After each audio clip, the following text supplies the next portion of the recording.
amigos, minhas amigas, tudo bem? Estamos aqui novamente, Djalma Sobreira, advogado do escritório Righetti Sobreira, para dar continuidade aos nossos encontros aqui, para tratarmos do direito de família. No nosso último encontro, nós falamos de casamento, união estável, as diferenças, as obrigações, o casamento é a união estável de pessoas do mesmo sexo. Então demos uma visão geral sobre casamento e união estável. Muito bem, porém, se você está casado e por algum motivo, seja ele qual for, esse casamento não deu certo, vai ser necessário se encerrar essa união. Então, você vai ter que buscar, seja o cartório, se for extrajudicial, ou seja o judiciário, para encerrar essa relação jurídica, existente entre vocês. No caso do casamento, então, para que isso aconteça, você vai promover essa separação através do divórcio. O que é o divórcio, afinal de contas? Quando nós nos casamos, nós criamos um vínculo jurídico entre essas duas pessoas. É um contrato mesmo, onde existem obrigações entre essas pessoas, tá certo? E tudo isso em função do casamento. Se criou esse vínculo jurídico entre as partes, entre os cônjuges. E se nós decidimos nos separar, então a forma de quebrar esse vínculo é através do divórcio. Importante, gente, nós falarmos um pouco aqui, porque esse é um dos pontos mais difíceis para o advogado, que vai tratar esse divórcio, como para aquela família, daquele casal que está se divorciando. Normalmente, é um momento de dor, é um momento de ruptura, é um momento difícil de se passar. Então, as pessoas chegam no nosso escritório emocionalmente abaladas, e essa separação não atinge tão somente aquele casal, aqueles cônjuges. Afeta muitos filhos e afeta até avós, enfim, toda a família sofre nesse momento do divórcio.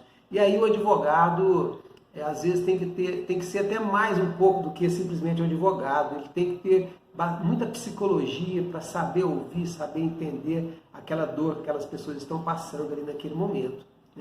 E normalmente nos buscam aqui para fazer essas ações de divórcio cheios de dúvidas. E a principal dúvida é: doutor, o que se pode pactuar no divórcio?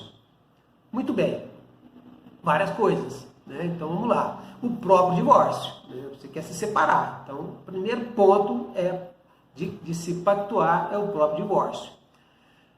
Um outro ponto interessante, que às vezes a grande maioria das pessoas desconhecem, é a mudança de nome. Quando se casa, tanto o homem quanto a mulher pode assumir o sobrenome um do outro. Normalmente a mulher assume o sobrenome do marido. Isso é o normal, não que seja somente dessa forma que aconteça. Eu estou colocando aqui em regra. E no momento da separação, às vezes, o marido fala: não, eu quero que ela tire meu nome. E ela diz: não, eu não quero tirar o nome dele, porque todos os meus documentos já estão com aquele sobrenome, as pessoas já me conhecem, me reconhecem por esse sobrenome, eu não quero tirar. E às vezes chegam aqui com essa discussão. Muito bem, o nome é uma questão personalíssima, ou seja, a partir do momento do casamento que se colocou aquele sobrenome naquela pessoa, só ela tira. Não adianta o outro cônjuge querer exigir que tire. Não existe essa possibilidade. É preciso que seja pactuado. Quer continuar com o nome? Vai continuar. Não quer? Pede para retirar ali no divórcio. Agora, atenção, gente. Às vezes o advogado esquece de tratar isso com os cônjuges, porque naquele momento ali isso não é um ponto, às vezes, tão relevante. O casal se esquece disso. O advogado precisa alertar o casal com relação a esse ponto. Porque se você não solicita ali a retirada do nome, ali na ação de divórcio, depois para retirar vai ser necessário entrar com uma outra ação de correção de documento público, vai ter que pagar advogado de novo, custas judiciais, vai demorar mais um tempo que leva todo um processo. tá bom? Então é muito importante isso. Então, ponto para se pactuar, mudança de nome. Outro ponto, e esse é extremamente relevante, guarda dos filhos. Então o casal está se separando, quem fica com os filhos? Então nós vamos tratar isso, explicar detalhadamente para vocês. Pensão alimentícia, é devida, não é devida? Quem recebe de quem? Vamos falar um pouquinho desse tema para vocês. Partilha de bens, né? Sempre dá briga, partilha de bens, né? O que vai ser de quem? Então nós vamos explicar, depende muito do regime de casamento de bens, né? Do regime de bens do casamento, né? Para se saber como será feita essa partilha, tá? Direito de visitas, né? Então, na guarda compartilhada, onde os dois vão ter a guarda dos filhos, mas vai existir uma casa onde os filhos vai ficar, né? Com um deles, é o guardião que a gente chama, né? Então o outro cônjuge tem direito de visitas. Como é que vai ficar isso, esse direito de visitas, tá? E é importante lembrar que hoje a lei já reconhece, e é muito comum, inclusive, que avós reivindiquem, tios reivindiquem esse direito de visita. É possível, tá bom? Interessante vocês saberem disso, tá? Muito bem. Quais são as formas de divórcio, né? Existe o divórcio extrajudicial. Ele é realizado no cartório, através de uma escritura pública. É o cartório tabelionato de notas, tá bom? Vou ficar claro isso. Então, eu vou explicar em que situação é possível esse divórcio extrajudicial. Existe o divórcio judicial, consensual ou voluntário, né? As pessoas estão de acordo, os dois cônjuges ali, né? Buscam ali um advogado e tal, para que seja feito. Por que é feito o judicial, se é consensual? Então nós vamos explicar isso para vocês. E o judicial litigioso ou contencioso, né, que é o outro, esse é o mais complicado, o mais difícil de ser tratado. Eu vou explicar também como é que isso acontece. O divórcio extrajudicial, conforme eu já falei para vocês, ele é feito em cartório, através da escritura pública, deve-se buscar no tabelionato de notas. Ele deve ser consensual. O que quer dizer isso? Extrajudicial, então, no cartório, tem que ser consensual. Não pode haver, gente, nenhum tipo de briga ou impasse entre o casal sobre qualquer tema. Divisão de bens, guarda de filhos, nada, não pode haver briga, alimentos, tem que estar tudo acordado entre as partes. Aí é possível fazer no extrajudicial. É só isso? Não. Não pode haver filhos menores de idade, menores de 18 anos, ou incapazes, também não pode. Se vocês estão de acordo com tudo, mas tem filhos menores ou incapazes, também não pode ser extrajudicial em cartório, tem que ser judicial, tá bom? Não deve haver gravidez. Então a esposa está grávida, está de 4 meses, de 5 meses, 6 meses, também não pode ser extrajudicial, tá? Tem que ser judicial, depois eu explico por quê. E mesmo sendo extrajudicial, mesmo sendo no cartório, ele deve ser acompanhado por um advogado, tá bom? Interessante vocês saberem isso, né? No caso do extrajudicial, porque o divórcio, ele demanda custos. Se é na justiça, você tem os custos judiciais, você tem custos com advogado. Se é no cartório, você também tem os custos com advogado, mas você deve pensar também que vão existir as despesas cartorárias, tá bom? Que você vai ter que assumir.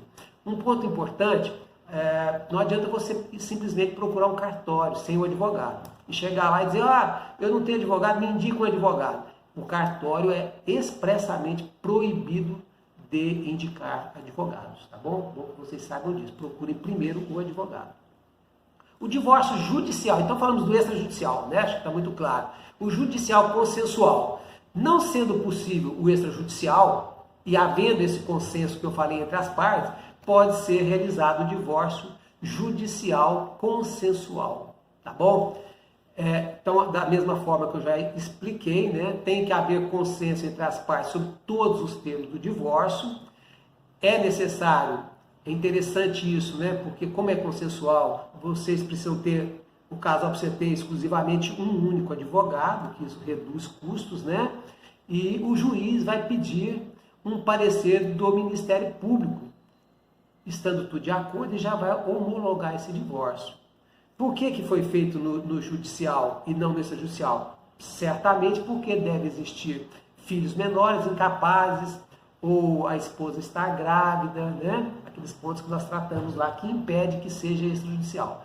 Então, vai ser judicial consensual, tá bom? O juiz vai homologar, desde que também o Ministério Público se manifeste em função dos menores, dos incapazes, tá bom? Essa é a necessidade do Ministério Público. Muito bem. O divórcio judicial litigioso, esse é o mais complicado, é o mais demorado, é o mais caro, tudo é mais difícil no judicial litigioso. Por isso que é importante, sempre que possível, o casal buscar acordo, tá? É a melhor coisa que pode acontecer no divórcio. Já é um momento de dor e ainda ter que brigar na justiça é bastante complicado. Mas, infelizmente, acontece muito, porque o divórcio, muitas vezes, ele está sendo provocado por uma pessoa, né?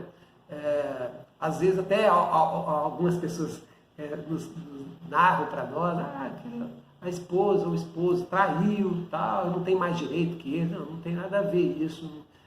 Isso não tem nenhuma proteção, amparo legal, essa situação, tá? E aí aquela pessoa está revoltada, está muito nervosa com a outra parte, e infelizmente, muitas vezes, gente, infelizmente isso acontece, usam os filhos de escudo, né? Usam os filhos para trazer dificuldades para outra parte, né?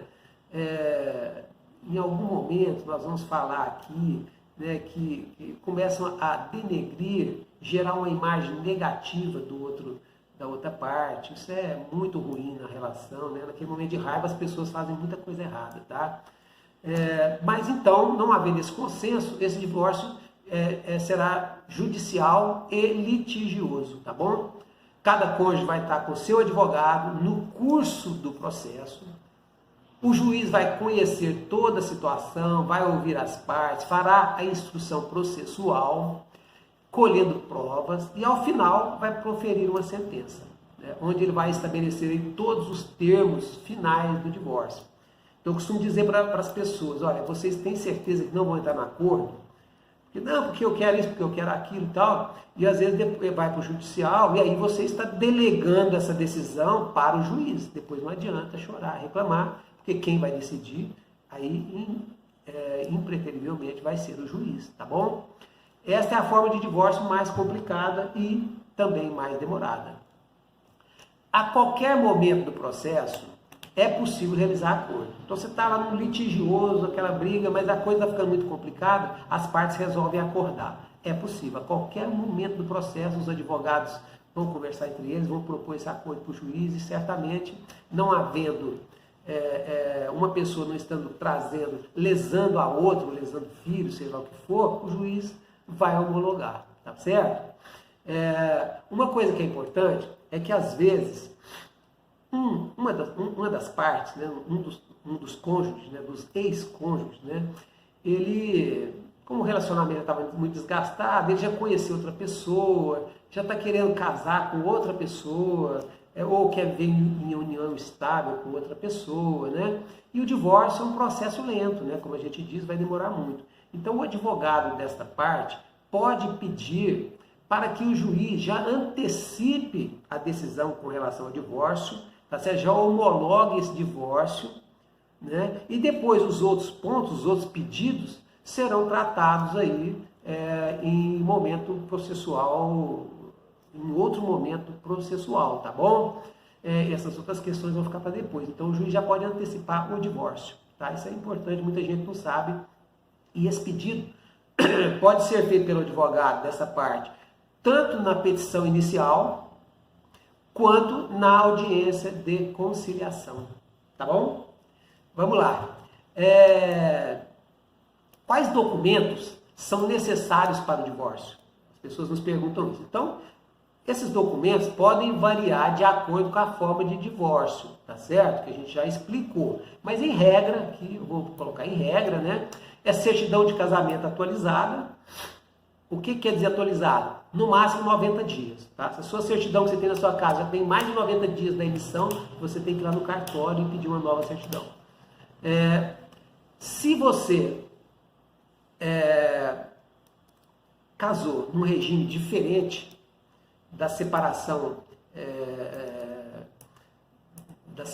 de bens, né?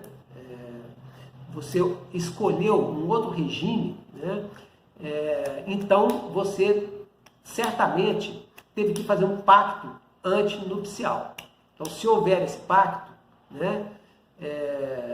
Você vai ter que apresentar esse pacto aqui também como documento, tá? Documento dos bens que serão partilhados. Então, você tem lá um carro, traz os documentos do carro. Você tem uma casa, traz escritura. Você tem animais, bois, vacas numa fazenda, né? A gente chama de semoventes. Traga lá as notas fiscais, os documentos que você tenha, já presente. Documento dos filhos. Junto com os documentos dos filhos, é bastante interessante que já se faça uma relação, uma lista das despesas dessas crianças, as principais despesas, e que são de valores mais relevantes, é importante que já apresente isso, tá bom? Se você vai buscar justiça gratuita, já é interessante também que você já traga comprovante de renda para pedir essa isenção de custas para o judiciário, né? E por fim, comprovante de endereço. Basicamente é isso. Dependendo do caso, talvez seja necessário outros documentos, tá? As pessoas me perguntam também quanto tempo demora um divórcio. É quase impossível dar essa resposta, tá? Então aqui eu vou falar um tempo estimativo. Ah, doutor, mas o senhor me disse que seria 10 dias, já tem 15 e não sai. É estimativo, tá, gente? Aqui depende de qual vara que está, em que cidade você, em que comarca você está, entendeu? É muito relativo isso, mas vamos lá. Se está sendo realizado no cartório, que é bem simples, né? Entre 4 e 10 dias você vai ter já a sua escritura pública, né? Declarando o seu divórcio, para que você leve lá no cartório, né? E apresente lá para que conste isso lá da sua certidão de casamento, tá bom? Se for judicial consensual, ou seja, aquela que a gente falou que está o acordo entre as partes, de 6 a 10 meses, pelo menos, isso vai demorar, tá bom? Agora, se for litigioso, judicial litigioso, aí, meus amigos, 2 anos, 5 anos, 10 anos, vai depender caso a caso das dificuldades que forem encontradas durante o andamento processual, tá bom? Então, esses tempos são apenas estimativos, tá bom? Quanto custa o divórcio? Também é muito difícil da gente dizer com precisão isso, né? Vai depender também da forma escolhida, tá? Este custo aí, o que ele engloba? Os honorários do advogado, as taxas de cartório, se for no cartório, ou as taxas judiciais, tá bom? Importante lembrar que se você tem ali na divisão de bens imóveis, por exemplo, né? Uma casa, um terreno, então, nessa divisão, você... de 100% do valor daquele bem, 50% é seu, 50% é da parte contrária, né? Então, nessa divisão aí, se já estava só no nome, vamos supor, do marido, por exemplo, então vai passar uma parte para o nome da esposa, vai ter que pagar o ITBI, vai ter que pagar imposto, tá bom? Então, vai depender aí de como os bens forem partilhados, tá bom? Mas é bom saber isso, porque não é caro, não é barato o divórcio também, né? Muito bem, vamos com um assunto também polêmico. Como é que fica a divisão de bens entre o casal? Também depende do regime de bens em que o casamento foi celebrado. Pode ser comunhão parcial de bens, comunhão universal de bens, separação total de bens ou separação obrigatória de bens e, por fim, a participação final dos aquestos, que muitas pessoas não conhecem isso, mas eu vou explicar cada um deles aqui para vocês, tá? Na comunhão parcial de bens, esse é um regime que, se você chegar para separar e não falar nada, vai ser feito dessa forma, comunhão parcial de bens. Inclusive, gente, na união estável, depois eu vou falar isso, na dissolução da união estável, vai ser tratado exatamente dessa forma que nós vamos falar agora aqui, da comunhão parcial de bens, tá bom? O que é comunhão parcial de bens? Os bens que foram adquiridos pelo casal de forma onerosa durante o matrimônio, ou seja, vocês compraram, né, de forma onerosa. Então, durante ali a convivência, durante o casamento, vocês adquiriram várias coisas, tá certo? De forma onerosa, e todos esses bens passam a integrar os bens do casal. no divórcio serão divididos de forma igualitária, tá certo? Atenção! Bens adquiridos de forma gratuita durante o matrimônio. O que é gratuito? Doação. O pai da esposa deu lá alguma coisa para ela, deu um apartamento para ela. Foi doação, não foi de forma onerosa, foi gratuito. Herança, né? Morreu o pai do esposo, ele recebeu uma herança, então também foi gratuito, não foi oneroso. Esses bens não serão considerados como bens do casal, tá? Pertencem exclusivamente ao cônjuge que recebeu essa herança ou essa doação. Os bens não se comunicam no divórcio, tá bom? Então, quem recebeu é dele, não se trata isso ali na separação, tá bom? Então, de novo, só os bens adquiridos de forma onerosa durante o casamento, tá?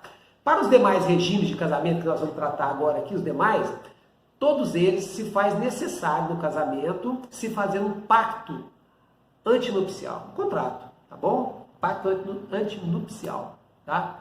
Comunhão universal dos bens. Todos os bens que o casal possui passam a fazer parte do patrimônio comum do casal.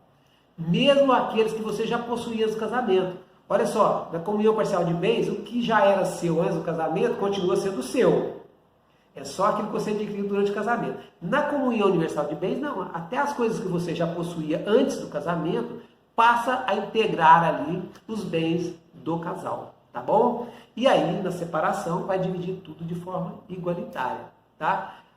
Porém, aquela mesma regra que eu falei, os bens adquiridos de forma gratuita por um dos cônjuges, doação, herança, ou aqueles que são adquiridos durante o casamento, mas são adquiridos e se tem uma cláusula de incomunicabilidade, não pertencerão ao patrimônio do casal. Então, cláusula de incomunicabilidade, herança e doação, mesmo sendo comunhão universal de bens, não vão fazer parte dos bens do casal para divisão. O restante, tudo, durante o casamento, antes do casamento, vão ser divididos de forma igualitária. Tá certo?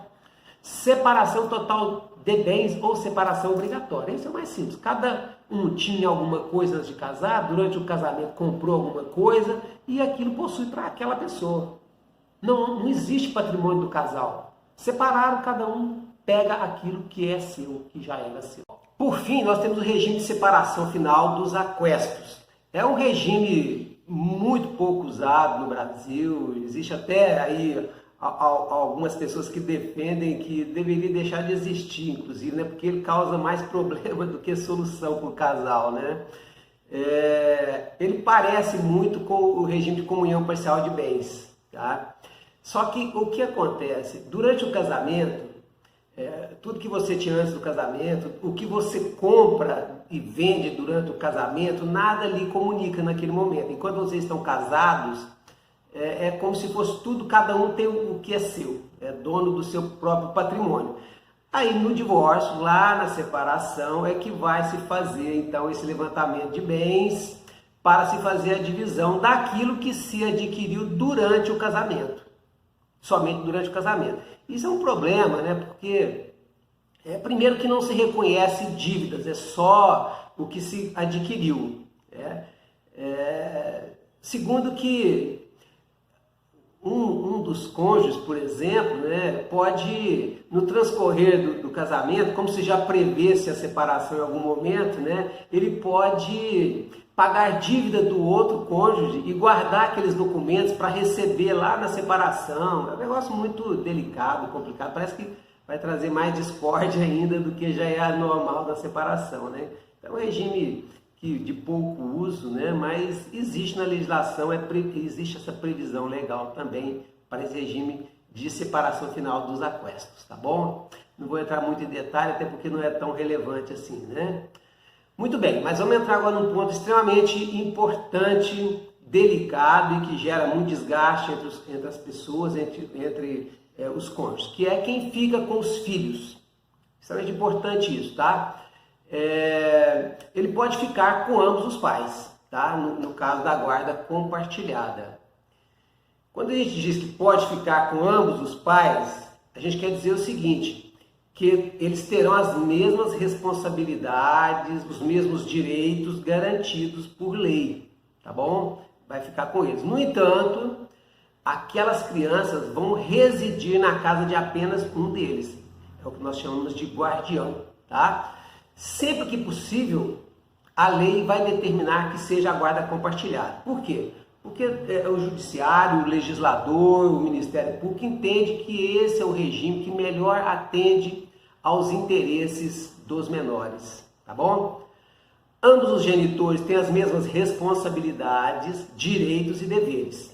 Eu vou repetir: responsabilidade, direitos e deveres em relação aos filhos. E, como eu já disse, os filhos vão residir em uma única casa. Não tem aquele negócio, não, fica 15 dias na casa de um, 15 na casa do outro.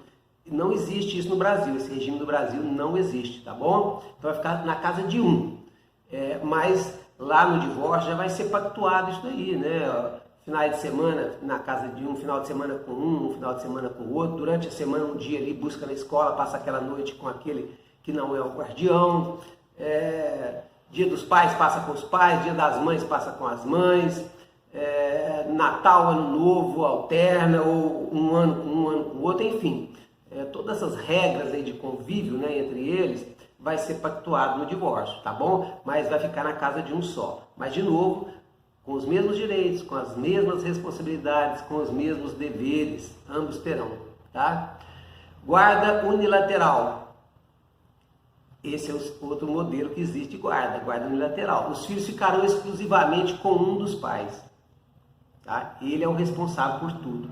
Nesse caso, é estabelecido um regime de visitas para que a criança não perca o vínculo com o outro genitor, tá? Então vai ficar só com um, ele é o responsável, ele é unilateral, tá certo? Mas o outro genitor vai ter direito a visitas para que não se perca esse vínculo, tá certo? Aquela questão de ficar 15 dias com 15 dias com o outro, que é chamar de guarda alternada, no Brasil não existe. Então não adianta você querer fazer isso, porque não vai ser aprovado, tá? Mas e se um dos pais, esse que é o guardião, ou no caso da guarda unilateral, se ele começa a impedir o outro genitor de ter a convivência regular com os filhos, o que fazer? Quem estiver impedido de ter esse convívio vai tomar 3 atitudes, 3 ações. Primeiro, entra com uma ação de regulamentação de visitas no judiciário. Segundo, faz um boletim de ocorrência. E terceiro, denuncia ao Ministério Público. 3 ações, então, importantes que tem que fazer. Não adianta você achar, não, eu vou lá, eu vou pegar meu filho à força. Não faça isso, vai piorar a situação para você. Faça dentro da legalidade, tá bom? Para não ter maiores problemas, ok? Olha, agora existe a perda da guarda. Você pode perder a guarda, você tinha a guarda com você pode perder, pode ter ela suspensa ou pode até ter a destituição do seu poder familiar. Quando é que isso acontece? Isso está previsto já no Código Civil, tá bom, gente? Previsão legal. Ela vai ser decretada, essa perda, essa suspensão ou essa destituição, judicialmente. E quando isso acontece? Se houver descumprimento injustificado, às vezes descumpriu uma lei, uma determinação judicial, mas teve motivos para isso. Só se for injustificado reiteradamente, tá certo? Então ele pode ter a perda, a suspensão ou até mesmo a destituição desse poder familiar, tá certo? Se ele descumprir os seus deveres e obrigações. Esses deveres e obrigações estão lá no artigo 22 do ECA, que é o Estatuto da Criança e do Adolescente. Eu vou ler esse artigo 22, me permitam aqui, para que vocês entendam o que ele traz, né? O artigo 22 do ECA. Aos pais incumbe o dever de sustento, guarda e educação dos filhos menores, cabendo-lhes ainda, no interesse destes, a obrigação de cumprir e fazer cumprir as determinações judiciais. Aquilo que eu falei, se não faz cumprir as determinações e obrigações judiciais, ele pode ter perda, suspensão, dependendo da gravidade, até mesmo do poder, destituição do poder familiar, tá bom? Bom, cabe aos pais o dever de sustento, essa guarda, né? Mas, quando a gente fala que cabe aos pais o dever de sustento, é preciso entender o seguinte: o pai não perde a guarda por carência de recursos. Ele não tem recursos, está desempregado, às vezes a mãe está ali vivendo numa condição não muito digna com o filho. Então eu vou tomar o filho dela, ela vai perder porque não tem condição financeira. Ela não perde a guarda por esse motivo, tá bom? Outra coisa, às vezes também, o pai às vezes comete um crime, um exemplo, tá? Vai preso, né? Aí a mãe, pode ser o inverso também, aqui eu estou exemplificando. Aí o outro genitor diz, não, ele vai perder então a guarda porque ele cometeu um crime, está preso. Não perde a guarda também por isso. Ele só vai perder se esse crime, se essa condenação criminal dele for por um ato doloso, ou seja, ele teve a intenção de cometer e contra o próprio menor, contra o próprio filho. Senão ele não perde também, tá bom? A perda ou suspensão da guarda, os pais podem continuar visitando os filhos. Então ele tinha guarda, perdeu essa guarda.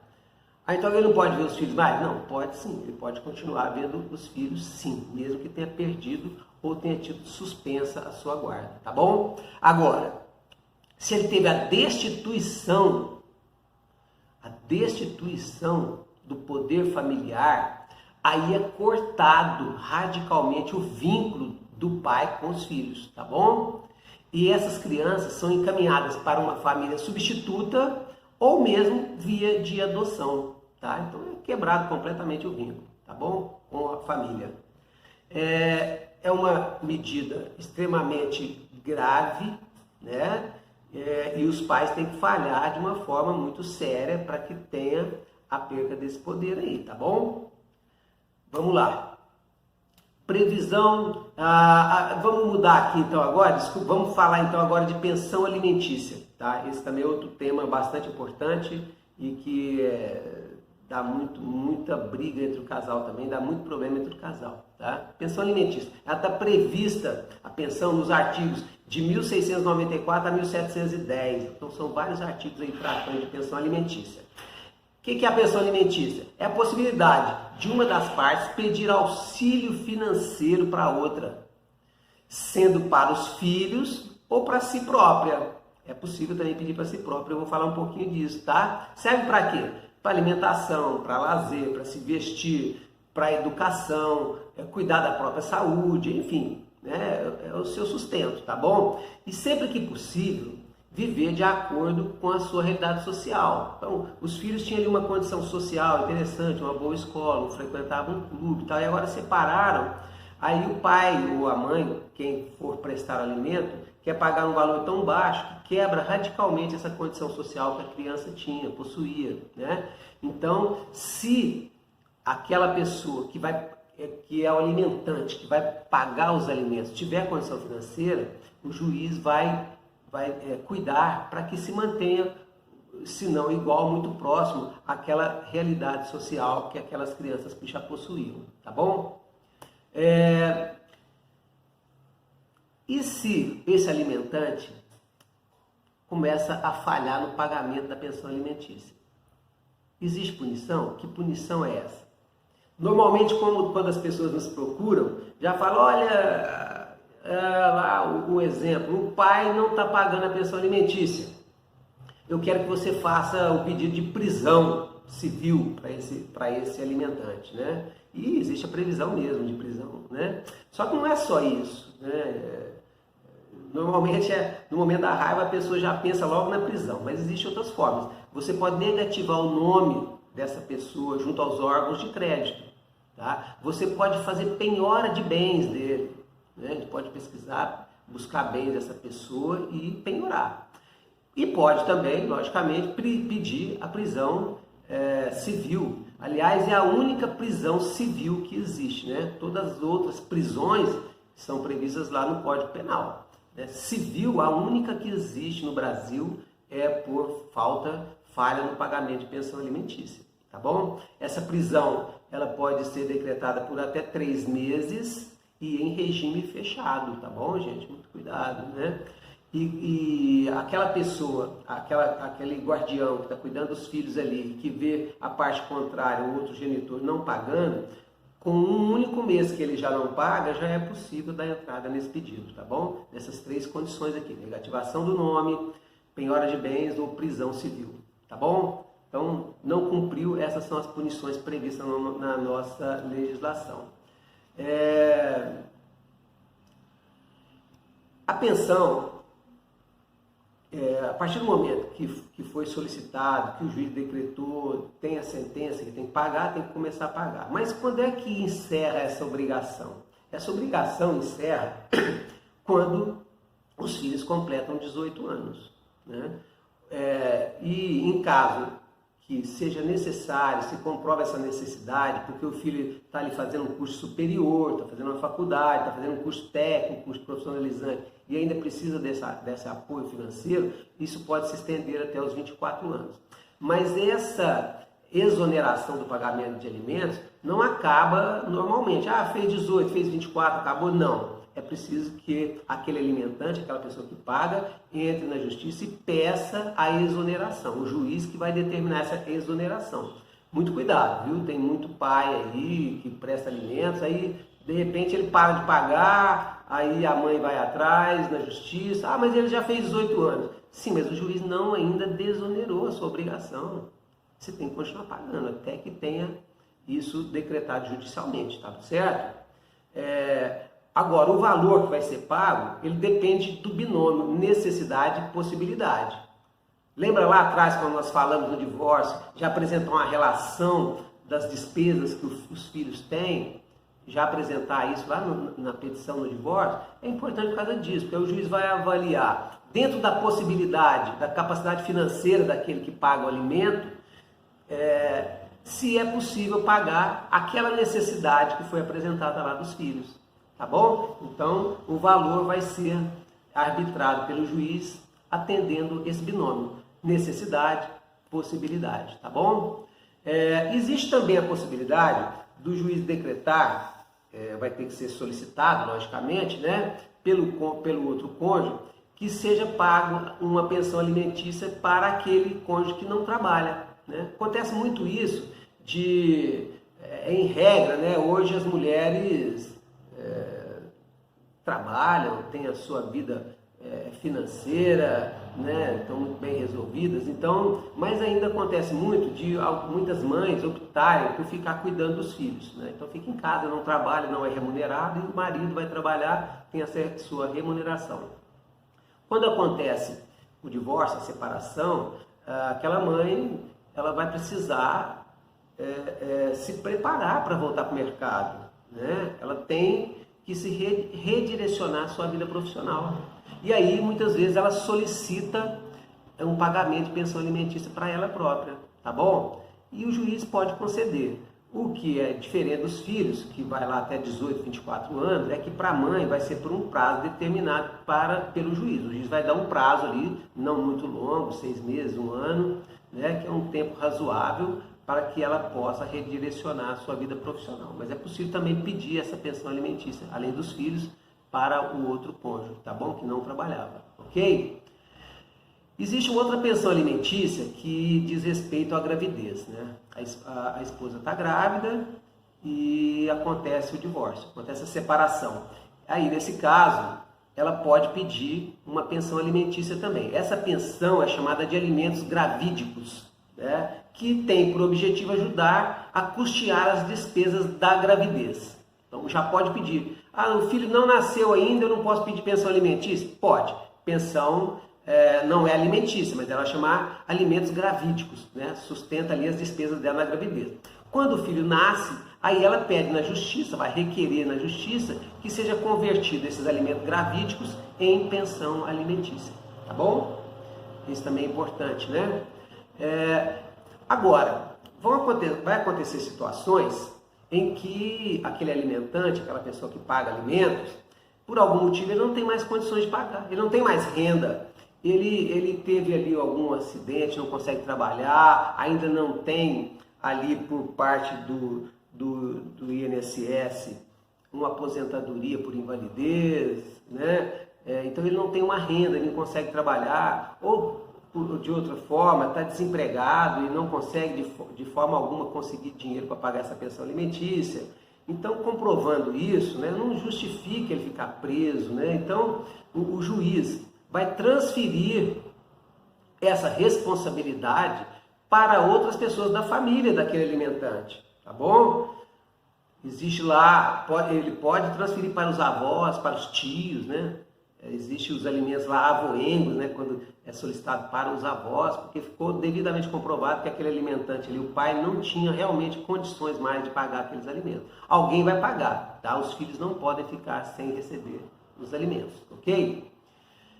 Outra pergunta que acontece muito, as pessoas às vezes dizem para nós o seguinte: bom, meu ex-cônjuge casou-se novamente, ou agora está vivendo em união estável, ele não perde o direito à pensão? Perde. Se ele tinha aquela pensão lá que o juiz deu para ele, vai perder, tá bom? Porém, não confundam, o ex-cônjuge perde o direito da pensão, mas os filhos não tem nada a ver, a pensão paga aos filhos vai continuar da mesma forma, não muda nada. Mesmo que a outra pessoa tenha se casado, iniciado uma nova união estável, os filhos vão continuar tendo o direito da pensão alimentícia, ok? E por fim, existe uma figura jurídica interessante, né, que é o uso capião por abandono do lar, né? Caso na separação uma parte tenha direito a 50% da sua moradia, né, eles moram ali naquela casa, tem direito a 50% da moradia. Com esta ação, se reivindica os 50% da parte contrária. Você pode reivindicar, tá bom? Mas em que situação que isso é permitido? Tem que ficar muito claro isso para vocês aqui. Olha, o abandono, aquela pessoa que abandonou o lar, tem que ter esse abandono acontecendo por um período superior a 2 anos. Ah, tem 1 ano que eu não vejo o pai dos meus filhos, a mãe dos meus filhos, eu quero entrar com o uso capião. Não, tem que ser pelo menos 2 anos de abandono. Esse abandono, gente, tem que ser completo. Físico, intelectual e financeiro. A pessoa não é presente, não aparece mais, sumiu. A pessoa não paga mais nada, alimentos, não tem nenhum apoio financeiro e intelectual, não está ajudando, não tá ligando, dando orientações, ajudando, né? Às vezes a pessoa fala, ele sumiu, não paga mais dinheiro, sumiu, não aparece mais aqui, não paga a pensão, eles ficam só conversando pelo WhatsApp, ele e os filhos e tal. Bom, então ainda existe uma relação intelectual, então não pode existir nada, ele some por mais de 2 anos, tá?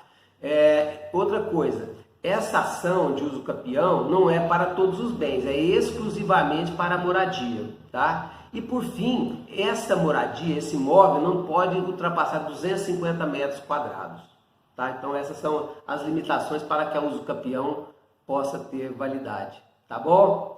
Bom, nós vamos encerrar nossa aula, nosso encontro aqui, nosso bate-papo aqui, nossas orientações já. Estamos com um tempo bastante estendido, né? Nós vamos parar por aqui e no nosso próximo encontro nós vamos agora falar bastante, vamos esmiuçar para vocês detalhes sobre união estável.